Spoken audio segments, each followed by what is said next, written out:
Hello there and welcome to the QNB Stars League preview show, all in English here on Alcas, as we look ahead to all 6 matches in Week 10 in the company of former English Premier League players Nick Summerby and Chris Makin. We're almost at the halfway stage. Hard to believe. And of course, we're going to have another 6 rounds now before the winter break. And we've had some changes at head coach level. And whatever your opinion, some of them are starting to work. Chris Makin. Yeah, we're not used to it because we're from the English League, and for many years, a coach went into the football club, had 2 or 3 years to build a side, and then, take it from there. But over here, it's totally different. Manager or coach comes in, he's literally got 3 or 4 games to get some results, and if not, you're out of the football club. And I go back to the English League, maybe Chelsea started to bring that into the English game at one stage. But we are seeing it. We're seeing Al Khor, seeing a turn there. That's a big one. Qatar Sports Club, under Sergio Batista, we're seeing a change. A little bit, but not as good as what it was last season for Qatar Sports Club. They brought the manager in, then it changed. Their season totally changed. It's just the way in which it is now. Yeah. Will we see another Arsene Wenger? Will we see another Alex Ferguson and the likes of that again? Keeping managing jobs as long as I don't know. I think things have changed. Ferreira's done well, hasn't he? He's done about 3 seasons. Yeah, this is but they want to, yeah, well, he's just been knocked out of the Champions League now, so the pressure's on, obviously, to win the league. OK, plenty for us to discuss over the next 30 minutes. Let's remind you, though, how they stand going into Week 10 and how they line up. Going into Week 10 of the QNB Stars League, it's still Al Duhail out in front with 19 points. Al Sadd are in second with 17. Al Salia and Al Rayyan make up the top 4. Salal are up into 5th spot, and Al Ahly have climbed into the top half of the table. In the bottom half, Al Arabi are top of the pile in 7th position. Al Gharafa 8th. Al Shahania have come up to 9th following their fantastic win in Week 9, as have Al Khor moved a couple of places up into 10th. It's Qatar Sports Club and Al Kharatiat occupying the bottom 2 places. The fixtures for Week 10 are spread over 3 days. On Thursday, the 25th of October, the early kick-off between Al Duhail and Al Kharatiat is at 17:20 Doha time. The later kick-off sees Al Salia face Al Rayyan at 19:30. On Friday, the 26th of October, Al Arabi face Qatar Sports Club at 17:20, and at 19:30 it's Al Gharafa against Al Khor. On Saturday, the 27th of October, Al Ahly face Al Sadd at 17:20, and at 19:30, it's Al Shahania versus Salal. First up, it's Al Duhail versus Al Kharatiat.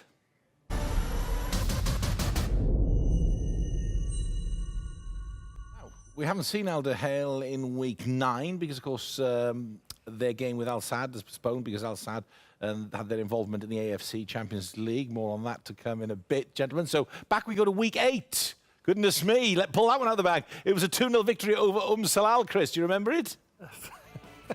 Vaguely. Namtehi with a deflected shot, if I remember correctly. I think they were pushed quite hard. I think Salal defended resolutely in this game, but they got the win. They seem to be... They're not playing as well as last season, obviously, under Balmadi. But the top of the league, they're still getting the results. They're not scoring as many goals. Al Arabi's not scoring as many goals. But they seem to be going along and they're getting the results, and they are top of the league, like I said. Yeah, they've still set the standard and everybody else is chasing them, Nick. Yeah, they're in the position where they want to be now. They will be quite happy in their own way that Al Sadd have gone out and made it to the final. They've had a bit of time off, and this is what they do best now. There's no reason why they can't go from here till the end of the season with not getting beat. That's what they do. It's how many season after seasons we've seen that.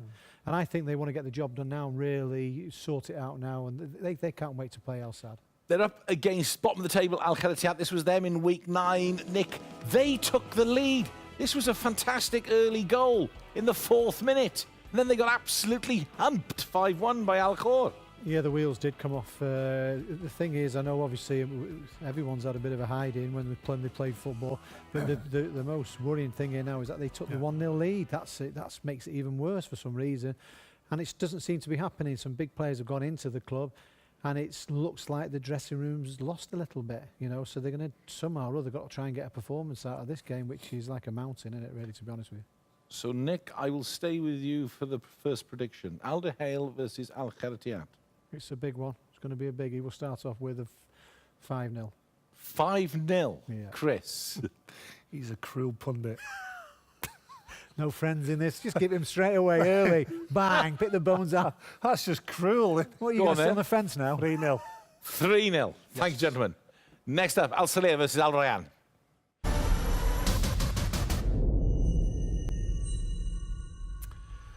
Right, Al Saleh, they went into week 9.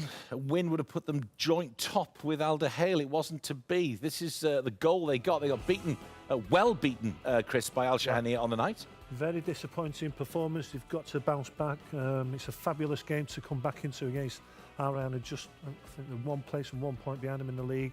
So it's all to play for Al Saleh.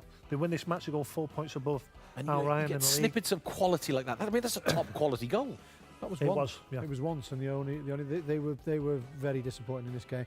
I'll tell you something. If they go and beat Rayyan, that shows you it's a mental attitude in the last game. You know, because we know they're capable of doing it. But do you know they've been showing us throughout the season they've not been at the best, and they've got away with it in that particular game. They got caught out. Right, something that's bothered you, we talked about in the review, but we're sort of developing it now. This problem of the strikers being too far apart. Nick? I cannot work this out for the life of me. I mean, these two are goal scorers, Abdul Qadir and Tibber Kaneen.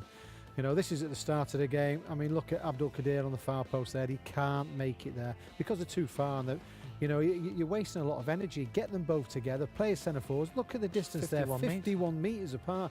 You couldn't be any further away from the goal. Cannot work that out, and I won't work that out. These two players, it should be about, the emphasis is about them. They're the threat, but all of a sudden now they must be worrying about their defenders or something. That's crazy. Well, you put the question, because you were looking forward to doing it, and you put the question to Al Saleh's head coach, Sami Trabelsi, to explain why the strikers are so far apart. Yeah, we tried that. We play with the two striker little open, and because we play with one player behind the two striker, and we need to stretch the defense for opposite team, and the open space in the middle or in the little bit in the right or in the left. That's his answer. I think you were too soft with him. I'd have said, no, that's just not working. You seen the size of Sammy? Yes. Can't go too soft on Sammy. No. But he said that one of the players, they have one player dropping sort of deep behind the two strikers, but they're not two strikers, they're almost like two Well, wingers. they're trying to stretch the defence so maybe the likes of Fahad can break into the box. But he's not getting there. If I'm a centre-half, I'm playing for Shani and I'm one of the two centre-halves, and those two players are out wide, nowhere near me, I'm happy. Yeah. Okay. Personally. So that's like Alan Shearer playing out on the right wing. Correct. Does that make any sense to you at all? No. Now, he's I won't say it I can say it now because he's nowhere near it. He's not in, is he? No, but it didn't make any sense at all to me. You know, you brought those two centre forwards in. For some reason now in the world of football, they will not play two centre forwards. I don't know why. They just won't do it at all. Right. We're going to get some information here from stats, because I think this is a little worrying as well to go along with it. Al Saleh ranked 3rd in the league for crossing style this season, the style of play, which is what you like, Nick and Chris. You know, this is your kind of bread and butter when you were players. Saleh's main man for receiving crosses is Abdul Qadir Ilyas, who ranks 2nd in the league for crosses received. Before you ask, number 1 is Baghdad Bunja for Al Sadd. He's the number 1 receiver of the ball from crosses. Wow. He's number 2. You know what? Sorry, just go away. Normally you say El Arabi for Al Duhail. Yeah. You know, he's always tapping on from the 6-yard box. I mean, that's good. They're doing something. Right? He had 2 or 3 headers in the second half the other night. Down the centre, no, Abdul Qadir wasn't playing on the left or the right. Down the centre, and that's where he got his chances. Well, that says it all, doesn't it? Yeah, well, I think it does. You know, I don't know why you would waste Abdul Qadir or the likes of Montari. I don't know why you would play them unless you're going to get to further up the pitch, the last third, and you're going to put a quality cross in. Because he's going to beat you in the air all the time. But he's got to work on his finishing a little bit. You know, if you're going to get up past that 15, which I expect him to do, 15 goals, what I'm talking about, just at the end of training, just work. Because some of the chances, he gets up there, gets in front of the defender, and he's missing the target. Okay, let's get rid of the information there for a moment, and let's just look at who they're up against. They're up against Al Rayyan. This was Al Rayyan's goal, Nick, in week 9. It was the penalty situation, Sebastian going down there and they got the penalty in the end, but it was a draw on the night. First and foremost, it was a great game of football by both sides. Ryan were the better side for me. Sebastian was like he was like half his age. He was absolutely energetic, running, strong. But in that situation, we've seen him a few times this season where he's having a chance to score and he's going down or he's taking a dive. I don't want to see him do that. I want to see him take that himself. He's only got one goal all season, so surely he must be thinking to himself, I need to get another goal. That situation there, you're big and strong enough, stay up and just chip it over the keeper. Like Lucio, we'll see the goal in a minute. That's what he should do with that. Well, then their new head coach, Bill Nugent, watched the game from the stand. So their assistant coach, Gilson de Souza, spoke in this week's press conference. This is how he saw the game. Like I spoke after the game with Garrafa, forgetting the problems that we have with injured players, Ryan in the game, even with the problems that we have, we was better than Garrafa. We played a good game, but unfortunately we don't score the chance that we had. And Garrafa, at the end, by our mistake or misattention, they score one goal and they draw the game with us, but they don't deserve to draw because Ryan is better in full game. Are they better? Are they a better side? Al Ryan better than Garrafa? Yeah, in the second half they were far too strong. I think I'd take Ryan over Celia. Just going off the past last performance, you've got to go with Ryan, or I will. Go on then. So what is your prediction, Chris? I'll go with... You weren't even asked the question then, and he just jumped ahead. That's all right. He's very it's keen. proactive. It's proactive. No, he's keen leading. today. He's leading. I'll go with the famous scoreline here in Doha. 2-1. 2-1. Ryan, yeah, 2-1. Ryan, okay. Nick. I'll go the opposite way. I'll say a big game today from Celia, 2-1. Okay, interesting indeed. Next up, it's Al Arabi versus Qatar Sports Club.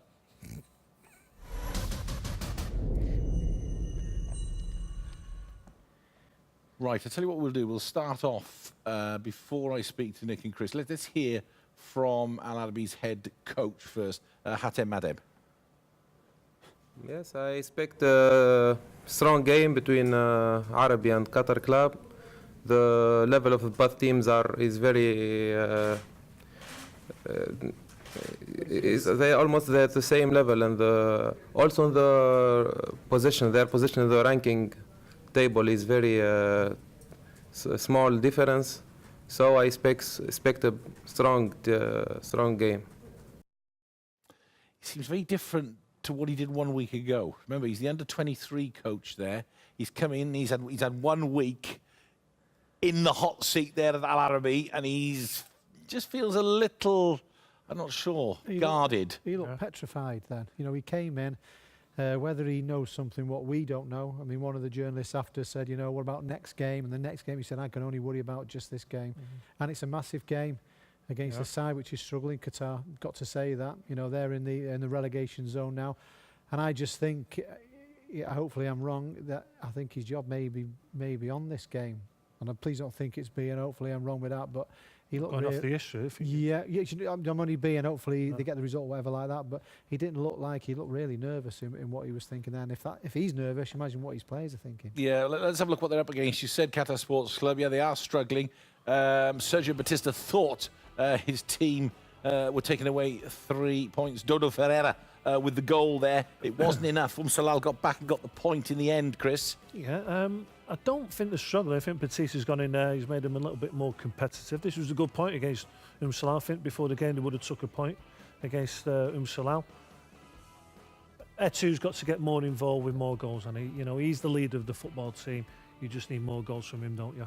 Amari's a big plus as well. All right. But you're not seeing them like at the start. We saw Amari and Hussein. They look fantastic, even though they're small. They look fantastic. Maybe it's time to give those two a go again. Okay, Al Arabi versus Qatar Sports Club. Nick. This has got a draw written all over it, or if not, maybe Qatar. But I'll go for a 1-1. Yeah. 1-1. Chris. Same. 1-1. Next up, Al Garrafa versus Al Khor.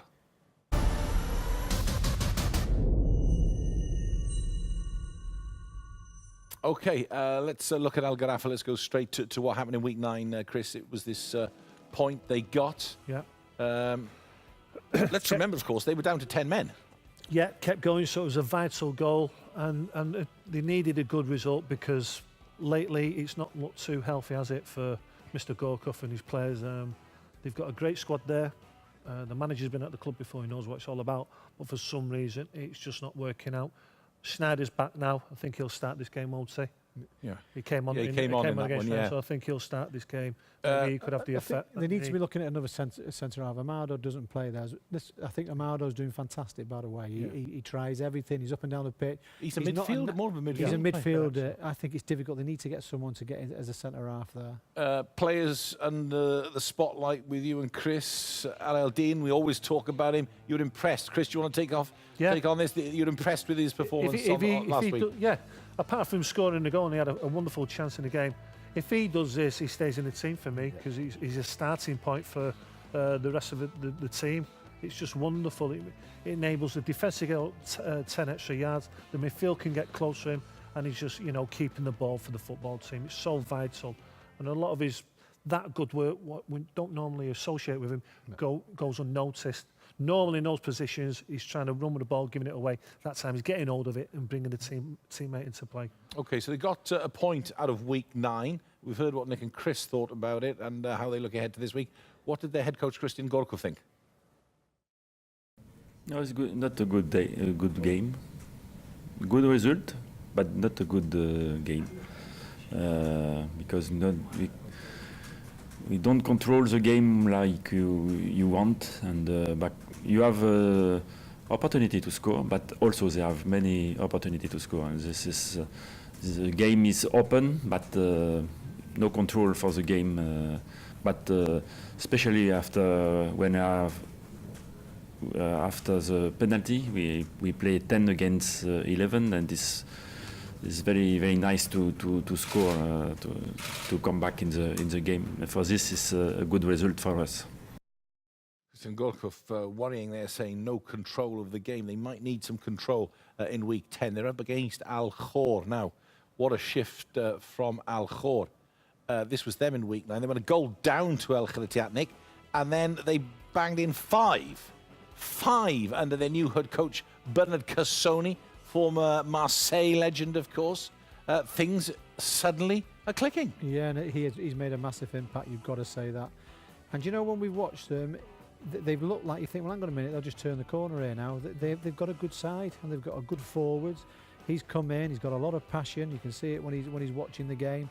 And it's working. He has turned it around. So this club now is full of confidence. How worried do Al Garaf have to be against this Al Khor side, Chris? I would be.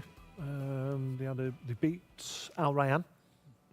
They've beaten Karatia by 5 goals to 1. They're in form. Cassoni's got a lot of passion on the sidelines there. He's got them going. It's a tough one.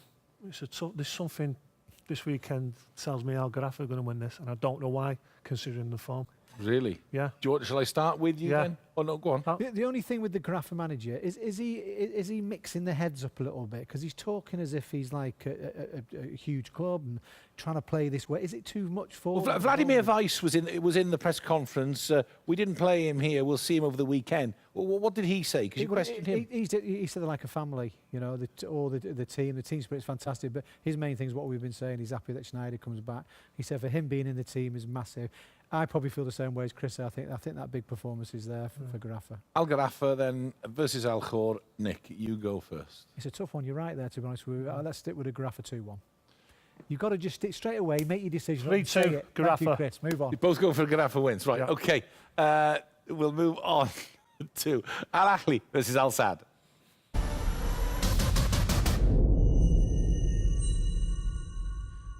Let's pull them up then. The Al Ahly goals from week 9. Wow.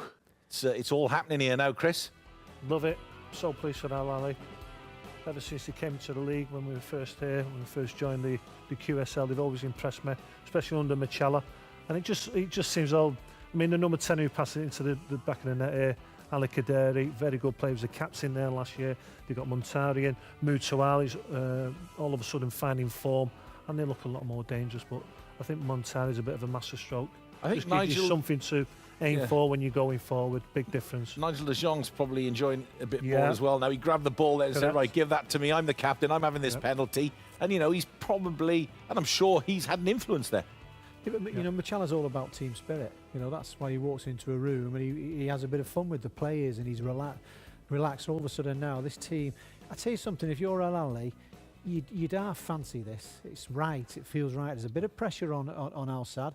You know, they have to win this game of football. The last performance they drew wasn't a good performance, and obviously in the Champions League, this maybe is just right for Al Ali now, a team which has picked the points up and has got pretty much nothing to lose in this game.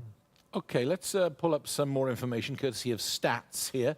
And this may go towards explaining Al Ahly's drive in the right direction. They love a stat, You don't keep they? sticking with these stats. He looked at me then, he went like that. Oh, No, this is basic. Don't worry, this is basic. Keep it simple, Rodri. Omid Simple. Ibrahim here, he covered 11.3 kilometres, the highest total of any player in week 9 of the QSL. Look, we're out of the hot phase now. This is a good amount of work by one of your key players in that Al Ahly setup. Good player. And you know, when you've got players like that leading the way, that you know, that drives a hunger amongst others, I'm sure. Well, no, he's just covering behind Moutsouali. Moutsouali's more of a free spirit now. Majid is looking very good now as well after a lengthy injury. So, and Ali Kaderi comes back into midfield. So he's just turned on it for Al Ahly all of a sudden. The last 2 or 3 weeks, they look a proper football team now. I tell you what would be interesting, the game with Garafa, what we covered with Ryan, would be interesting to see what sort of running figures by the whole lot of the team. If you could find that out there, that was a breathtaking game. I'm sure, because obviously you like your stats and that, you could get on your computer and just come up with a couple of little figures along the way this weekend. Because do you know why? The reason why we say that is because we can watch a game of football and after the first 5 minutes we can tell you if it's there or if it's not there with that pace. And you just know when they're not on it. You know, and that's why the confidence is back at the club at Al Ahly, and these players are starting to run even more. Okay, let's get the take of head coach Milan Machala on the situation at Ahly. No, still is different between top teams and Ali. I must say like this, because if we are good team, you will see now. This is a mirror of our level. Between this moment is second, but one game less. Okay, if we play good game and good result, of course we can say yes, this is good way. And you know, you must be a little nervous what happened now, because look how play Hor last game and 1-1, 0-1, 1-2, 5 goals up. My God, you know, here is everything open. Everything is open. I don't know what is his head is the player sometimes. I don't know. Because I absolutely, I love his energy. I didn't get a word of that. I'll listen, the reason I know what he said, because I've listened to it 3 times.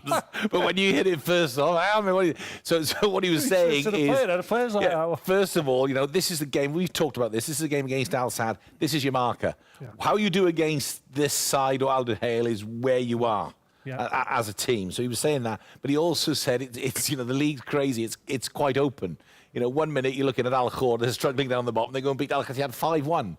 So you know, and that's the sort of excitement of the league. So let's just show you what they're up against. Al Sadd weren't involved, remember, in week 9. This is their match on Tuesday evening against Persepolis in Tehran. By the way, over 81,000 fans packed in to see this.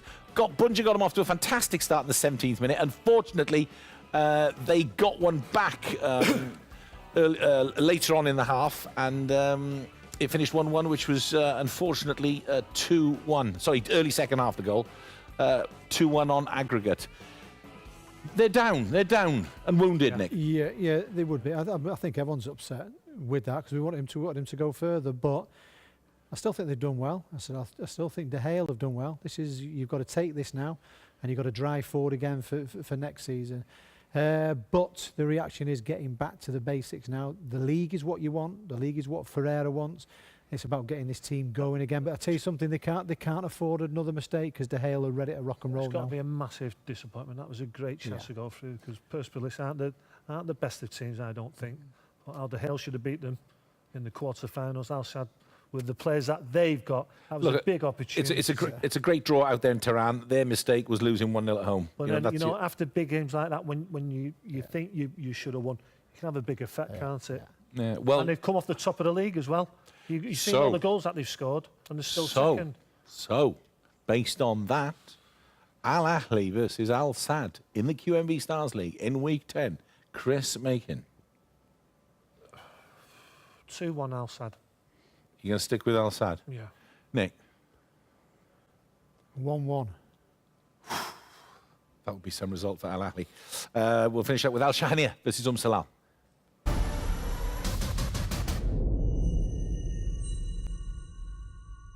All right, Al Shahania. Wow. It's a bit of a turn there as well. No change of head coach. This was against Al Salia. 3-1 on the night. Nick? Fantastic. You know, they've shown us that there's not just fight there, but there's quality in the side. Wonderful on the night. Salia were disappointing, but let's not talk about Salia. It's about these. There's Sad with a goal. They worked it very well in midfield. Look at this for a finish from Lucio. They just really wanted it, but we like that they moved Alvaro, the ex-Real Madrid player, from centre half into midfield, and I think it's an absolute fantastic move. What did he do? I mean, Chris, you explained it better from being a centre half at the end of your career and then you go into midfield. Well, he's just got the know-how. He played for Real Madrid for 50 or 60 times, wasn't he? So he's got the experience there. He's at that stage of his career where he hasn't got lots of pace. So when you normally play as a centre half, you've got to have a little bit of pace about him. But he's gone in front of the back four there. He's just patrolling in front of the back four, cutting off the supply line to the forwards, and that's all he did. But his reading of the game was exceptional on this night. Let's get the thoughts of the head coach, Jose Murcia Gonzalez, on moving Alvaro into midfield. Sí, yeah, I think that is a good decision. And Alvaro is a good player in defense or in midfield. He has too much experience in Real Madrid, French, Turkey, in here. No? I think that at the moment, I think what for the next game, what is the position to Alvaro, but I don't have too much clear for the future. Maybe to keep him in midfield for the next game, but then depending on who they're playing against, I guess maybe he feels he should bring them back. But would you need to? Why not leave him there? That's a nice problem. Keep him there. I thought he was fantastic there. Yeah, definitely. But they've got a good side. They have. You know, I don't fear them. I think they could be comfortable in the middle of the table. I really do. Okay, they're up against Salal. This was them in week 9.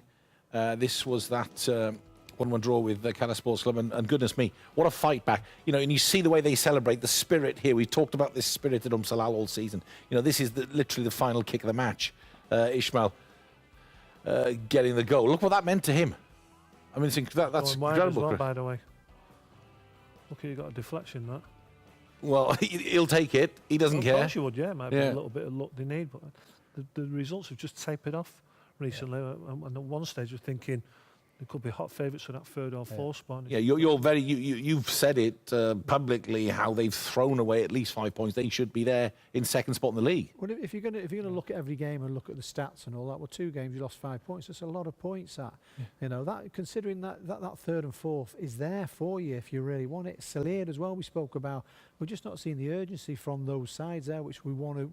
Come on, you know, let's see those big performances. You don't mind if you play a fantastic game and you have loads of energy and you come off with nothing. You don't mind, but we're not seeing them at the maximum. Okay, let's hear from Salal head coach Laurent Benide. We would like to be on the fourth. It's very important for the team, for everybody, but we know the difficulties and we know each game is difficult. We saw a lot of games with Roar win a big team, Ryan, Shania win Celia. So the league is very difficult to see what we can do. So for the moment, we try to concentrate about each game, arrive, and after we will see. Laurent Benide there. Well, it is a difficult league to make predictions. Yeah. Rodri, I could have said what he said and it would have sounded an absolute load of rubbish, but whatever he says, if he tells us anything, we go, he's right, isn't he? So, some might say, well, everything you do say is a load of rubbish. He just starts talking, you go, brilliant, that. What's he just said? He's a good talker, isn't he? No, but he's right. He's talking about how unpredictable. He, again, a bit like Milan Machala was saying, a very unpredictable league. Yeah. 1 minute you think it's going one way, and then, you know, like week 9 we see Al Khor and Al Shahania pull off some fantastic results. We've never had this situation before. The top two are obviously very strong, but apart from that... Two rounds ago, he was probably thinking, hang on, I'm close to the top of the league here. And then he's, like you said, he's probably wondering, why have we lost 5 points? Yeah. All right, let's get a prediction from you there. Al Shahania versus Salal. Nick. 2-2. There's a lot of draws going on for me this, you know, and in case you realise, I'm doing quite well on my scores. No one seems to have said. Didn't realise. Chris? Salal 2-0. Thank you very much. Okay, let's remind you once again of the league standings going into this next round and how they line up for Week 10. Going into Week 10 of the QMB Stars League, it's still Al Duhail out in front with 19 points. Al Sadd are in second with 17. Al Salia and Al Rayyan make up the top four. Salal are up into fifth spot, and Al Ahly have climbed into the top half of the table. In the bottom half, Al Arabi are top of the pile. In seventh position, Al Gharafa 8th. Al Shahania have come up to ninth following their fantastic win in Week 9, as have Al Khor moved a couple of places up into 10th. It's Qatar Sports Club and Al Kharatiat occupying the bottom two places. The fixtures for Week 10 are spread over 3 days. On Thursday, the 25th of October, the early kick-off between Al Duhail and Al Kharatiat is at 17:20 Doha time. The later kick-off sees Al Salia face Al Rayyan at 19:30. On Friday, the 26th of October, Al Arabi face Qatar Sports Club at 17:20, and at 19:30 it's Al Gharafa against Al Khor. On Saturday, the 27th of October, Al Ahly face Al Sadd at 17:20, and at 19:30 it's Al Shahania versus Salal. Okay, we're all set for Week 10. So from Nick, Chris and myself, bye for now.